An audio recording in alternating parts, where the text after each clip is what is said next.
Come and go. He almost dropped the agreement when you were attacked, Arya. Elva leaned forward in her chair to stare at her. Eragon was gone for about 2 days, and for 2 days Elva and Arya had spent their time hunting the man who orchestrated the whole coup. When Arya was attacked by Niduan, possessed by Barkle, Elva was away following whispers of Dethida, which caused her to not be by her side when it happened. Rumour said he had been seen heading to his hometown, Silthram, at the time. It was a very brave or a very dumb move. Eragon can be a little hot-headed. But you did well by not telling him about Dethida. Arya got up from her chair and paced around her study. It was night, and Fernan was waiting for her on the patio outside so they could fly to the crags. What should I do next? Elva asked with a determination that was strange to her. A soft smile came to Arya's lips. You did enough, Elva. Thank you, but I cannot ask you for more. Elva scoffed. Don't go all soft now, your majesty, she played with the words. Arya turned to see her up on her feet with her palms on the table. You just said it. Eragon threatened to redraw the agreement you two have, and you want to risk it. If you are away hunting Dethida, then you won't be watchful of me. Elva shrugged. He's not here to see it, and we don't have to tell him. Walking back to her table, Arya watched the other closely. Why would Elva be so invested in Arya's matters? Why do you care if I catch Dethida or not? The strange woman shrugged again. Then she shook her head and turned her back to Arya. She walked slowly toward the map hanging on the wall. There was no map like that in the whole world. Eragon made it for Arya, so she could see how Fel Thindere was not that far from Elismera after all. Elva appreciated that piece of work. She confided in Arya one day. She was never very complimentary, but she was impressed with Eragon's dedication and attention to detail. Isn't that what you want?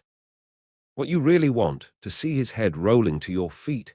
Arya had to admit that the gory image wasn't far from what she desired. You don't have to be the one to do it. It would be fitting, she said, as her finger traced the line of the Edda River that flowed to the east. Arya stood by her side. Why is that? Elva kept her eyes on the map as she hadn't heard her, but Arya knew she did. I should have said something. About him, I mean. Her violet eyes focused on Arya's, and for the first time since Elva aided her on the horrible night she lost her baby, she saw the emotion in there. It made her throat tighten. It was not your fault. His actions are on him. Still, I knew he was rotten inside and did nothing. Arya debated whether she should raise a hand to place on Elva's shoulder and comfort her or not. In the end, her indecision was worthless, for Elva pointed at the little hill drawn on the far right of the map and teased without her customary malice, but with humor instead. It must be nice to have two homes in the world. Poor little rich queen. Arya squinted her eyes but softened up when mirth reached Elva's expression. So you really want to do this? Elva nodded once, firmly and resolutely. Fine. Go find him, but don't engage. Let me handle him. Can I bring someone along?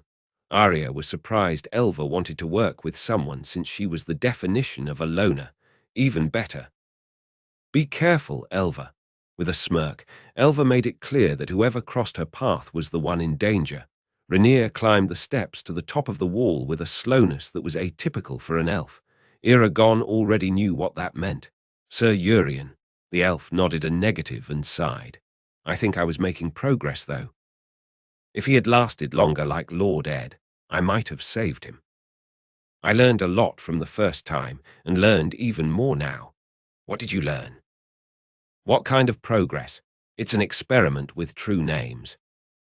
I figured that if I knew his true name, I could bend it and bind it to something or someone else, annulling the spell cast on him. Not the actual name, but the essence.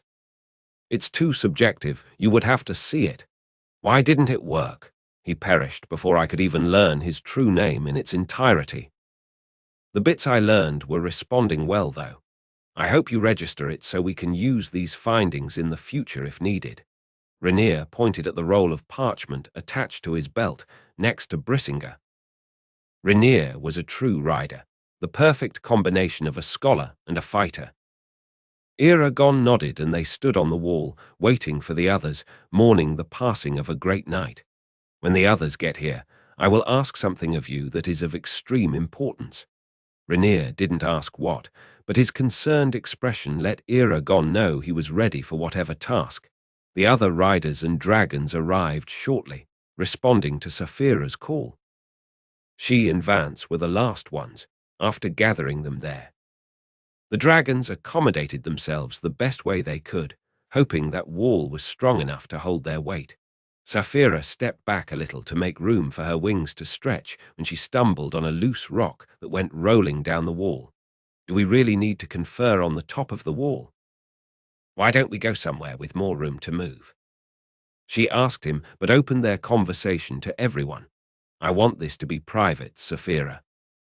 No one will bother us here, Eragon said, as the twilight reached Sunon and the cold made everyone shiver. All right. Let us start. He blew warm air on his hands before putting on his gloves. You all know we need to be more ready than never for the big fight. When it will happen, we do not know. But what we do know is that we should never underestimate our enemies. So, the first thing we need to do is to assess the situation. We need as much information about our enemies as possible: numbers, weapons, routes. For that, I'm trusting Rainier and Vance, Guillart and Sylvian.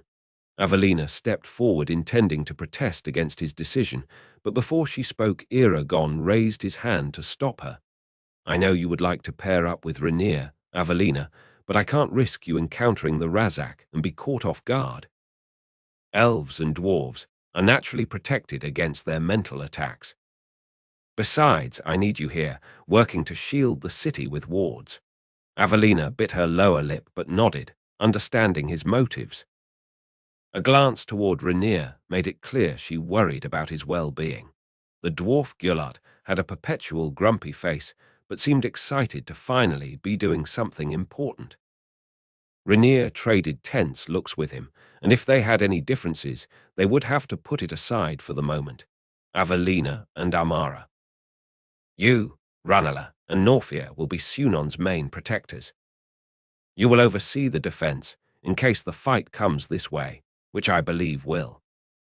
Think of better wards and strategies, all that you can to make sure the people are safe. Put your knowledge of speechless magic to practice. They agreed and traded a mischievous smile, which made Eragon think they were already working on something. The rest of you, listen up. The other riders came closer to him as their dragons kept a watchful distance. The kingdom and Serda sent us their magicians. The best of them, but also the not-so-talented ones. I need you to make them an army, competent and lethal, without giving up our secrets. Get creative. Tom was impassive, but Filda kept pulling on his beard. The others just tried to beat the cold wind that howled over the wall by standing close together. How much time do we have to do that, Master? Golak, the Urgle, asked in his guttural voice. Eragon raised his shoulders. It could be months, it could be hours. In any case, I don't think you have enough time, so you better hurry. They weren't sure if it meant to go right now, but a restless feeling made them look at each other with uncertainty and sway in their spots. I know I ask a lot of you, but this is the work of a rider. He walked around looking at them in the eyes. This is just the first challenge of many. You will live long lives, filled with adventures and defining moments like this. And you were chosen for it, just as much as you chose it yourselves. Be great, and history will sing your names. Filda, who seemed the most insecure about the mission, was filled with a sudden feeling of pride. He stood tall, proud to be a rider. As Eragon saw, little by little, they left to start their work, leaving Rainier and Guillart behind. Vance and Sylvian watched closely. How should we do what you ask of us, Master? Eragon sighed and faced the sturdy dwarf. Remember your lessons, Guillart. Battle strategy comes from observation. You will travel north, undetected, and will read the signs. Look for tracks, listen to the living creatures, watch closely. Then bring back what you find. Don't take long, however. We need you. Eragon saw him become resolute. A deep crease appeared on his forehead. With a last look, Rainier said his goodbye with a nod and flew away on Vance's back, following the other two. In the morning, they would depart. When all of them had headed to their posts, Eragon saw himself alone on the wall with only Saphira by his side. It felt less crowded, but somehow warmer that way. Our watch begins now, little one. So it does. He sat by her side on the edge and looked to the frozen forest that extended itself as far as the eyes could see. To the left, the bay that once became a reason for dispute between Sunon and Carvalhal seemed almost asleep with the fishing boats anchored on the shore. You think she is heading this way. Or she's trying to replace the energy supply she lost. If I were her, I would find another way. A weaker spot to penetrate the enemy field. A way that wouldn't take much of my energy.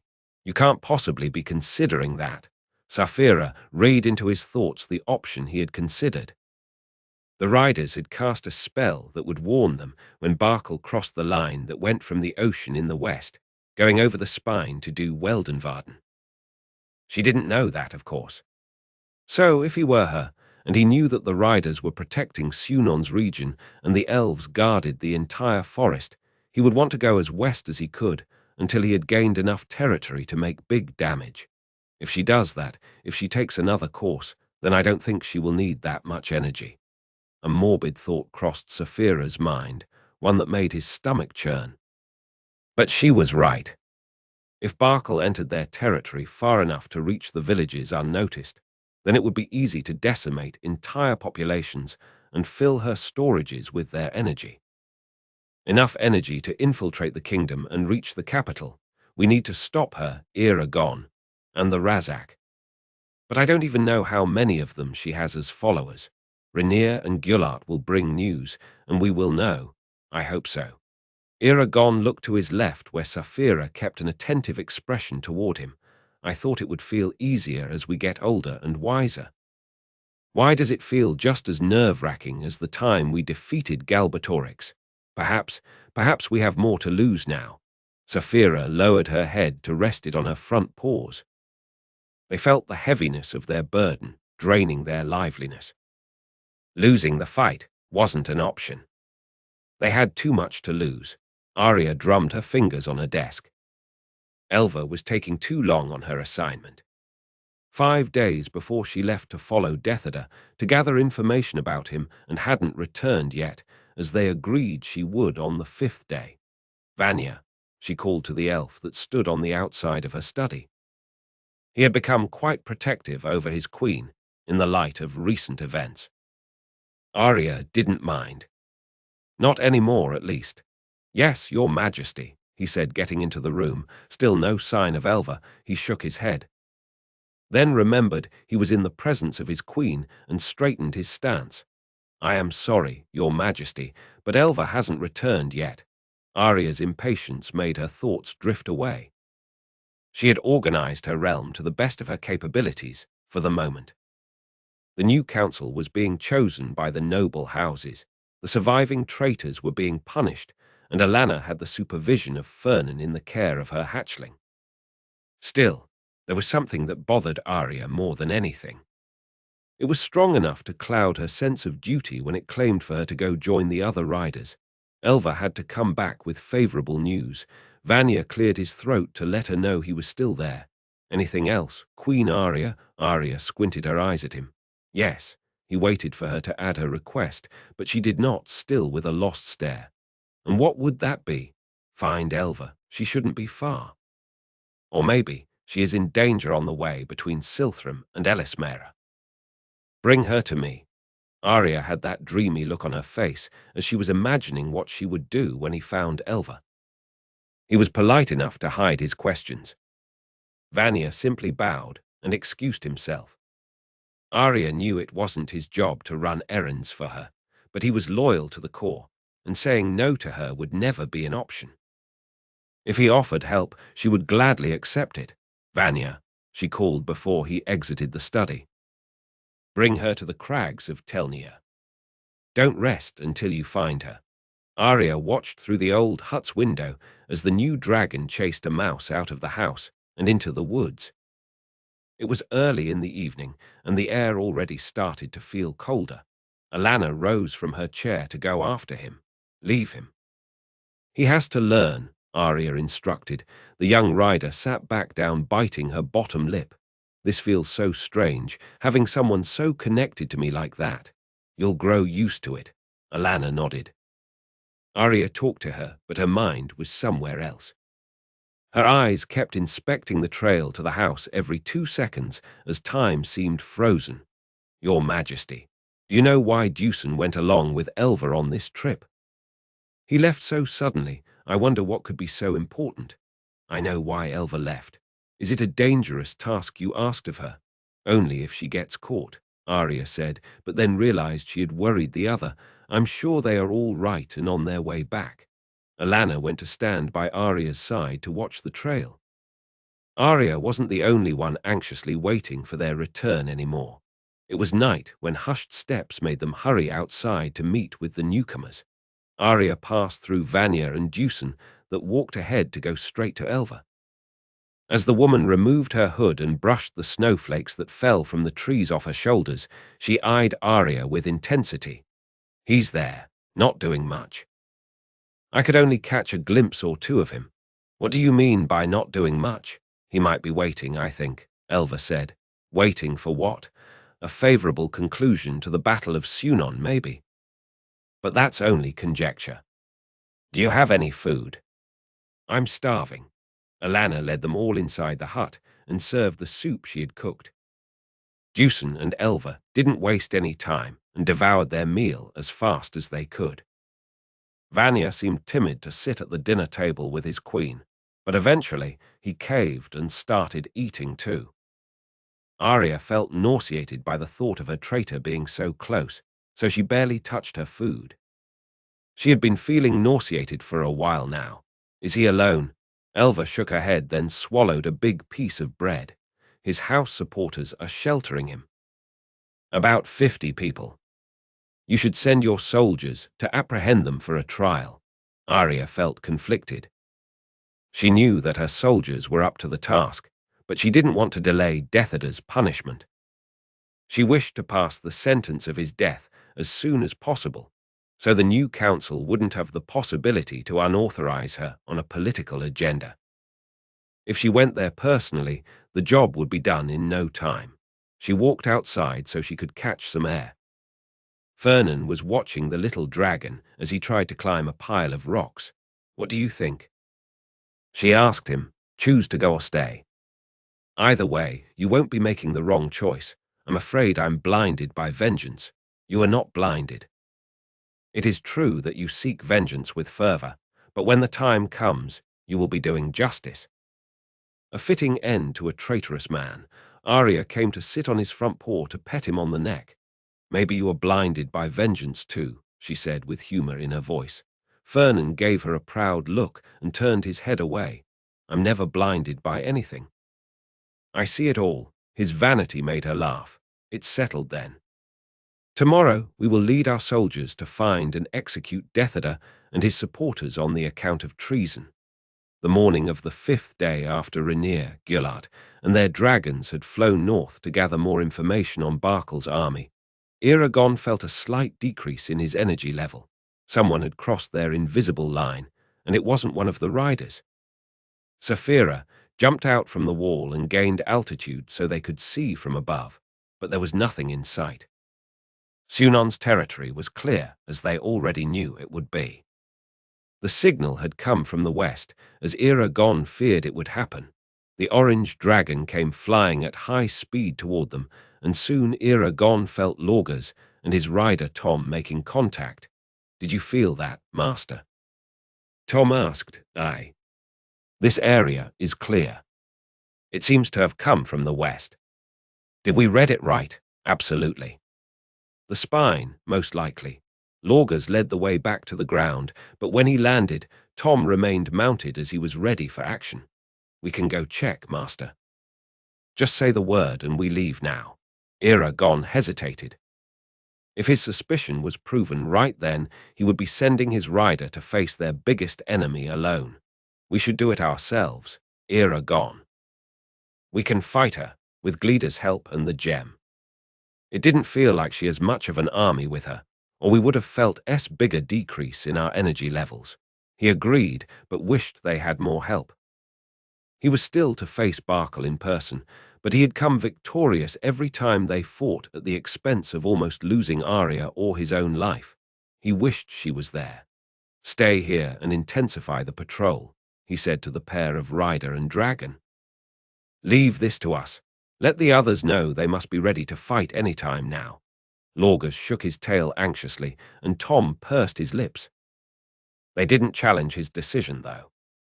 With a last nod, they took flight heading to the castle's courtyard, where training was in course. Before Eragon and Saphira could fly out in their mission, he stopped by Eragon's chambers in the Lord's castle. He needed to retrieve Barkle's stone and Gleda's Eldenari. Eragon had put the items in a chest and hid them inside with a delusion spell.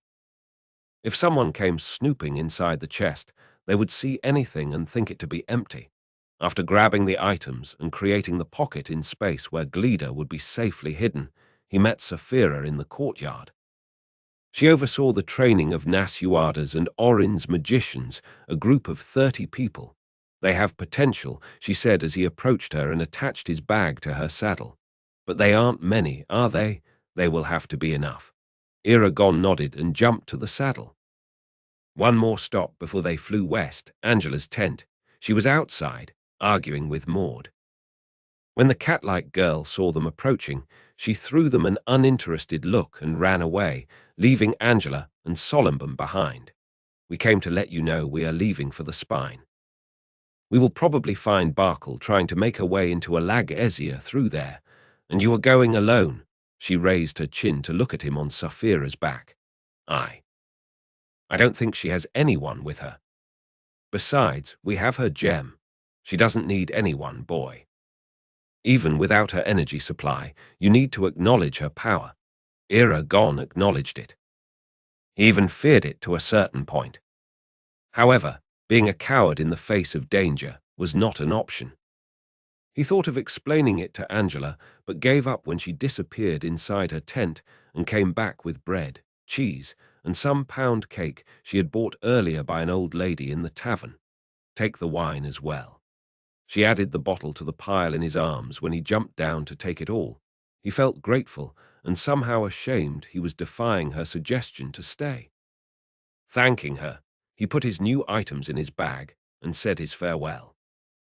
Solomon sat on his hind legs and looked at him with intensity. Eragon sensed he was trying to tell him something.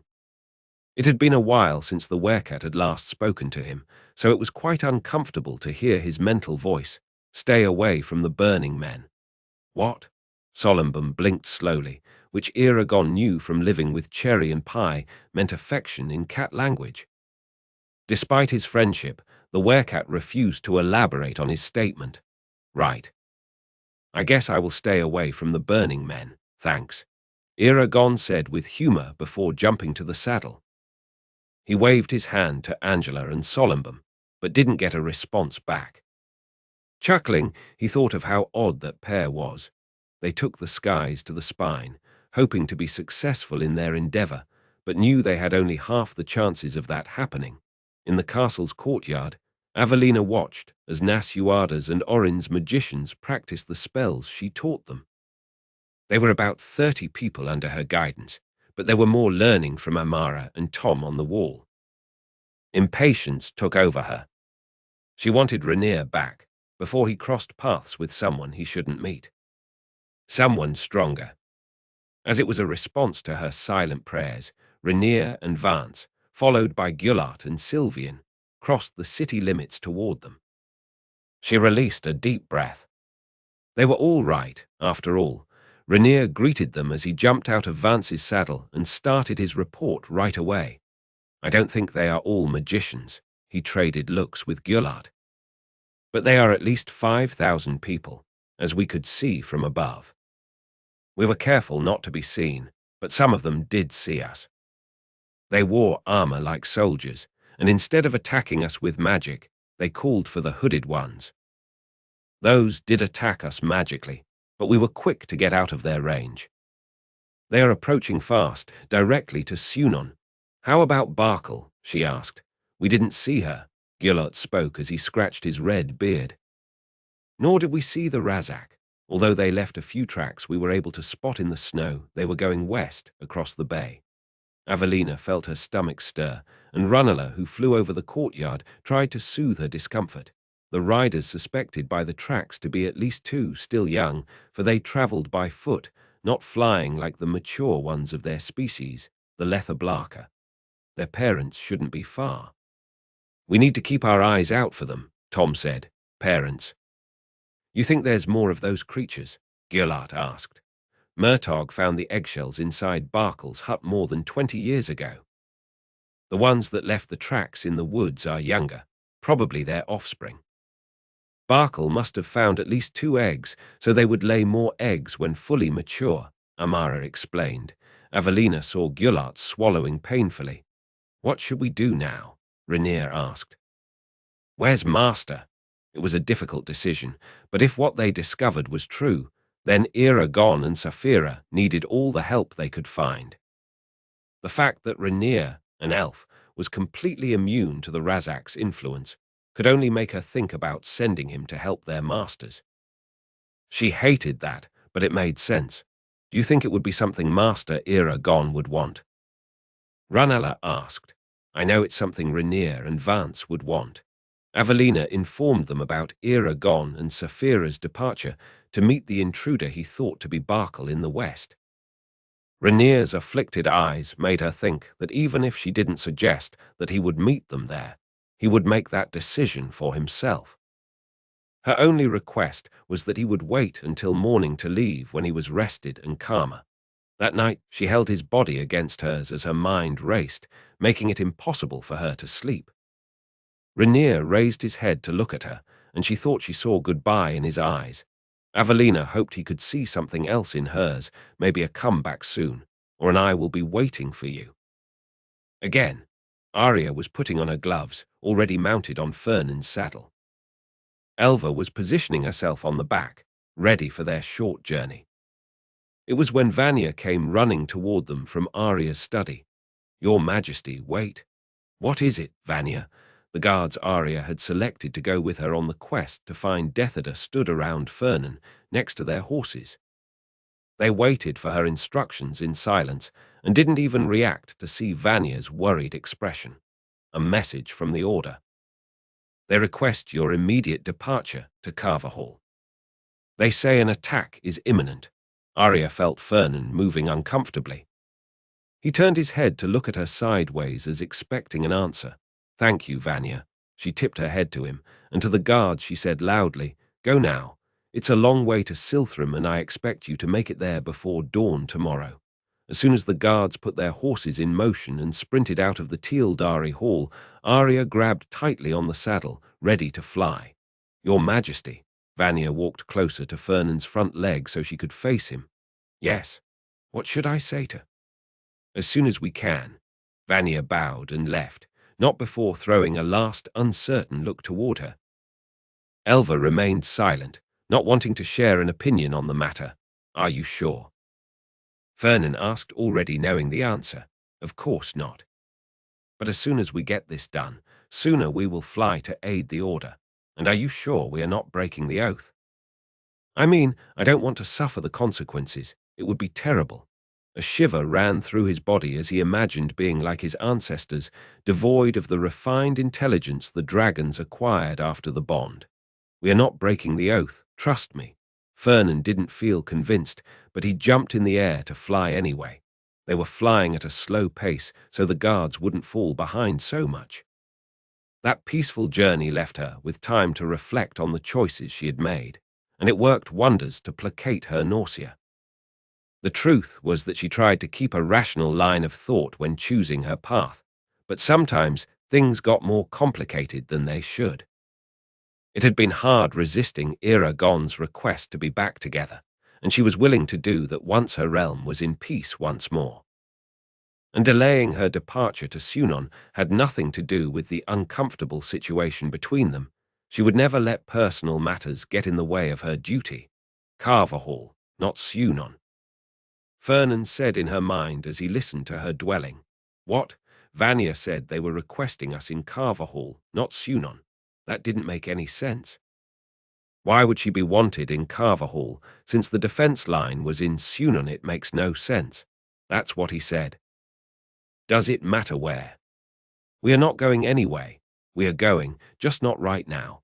Fernan blew a cloud of smoke in the air so she would see his hesitance. They were going, just not at that exact moment. That's how Arya knew they weren't breaking the oath. Orders were still being followed, and keeping with her duty as the Elven Queen didn't qualify as a personal act. They were going to be fine.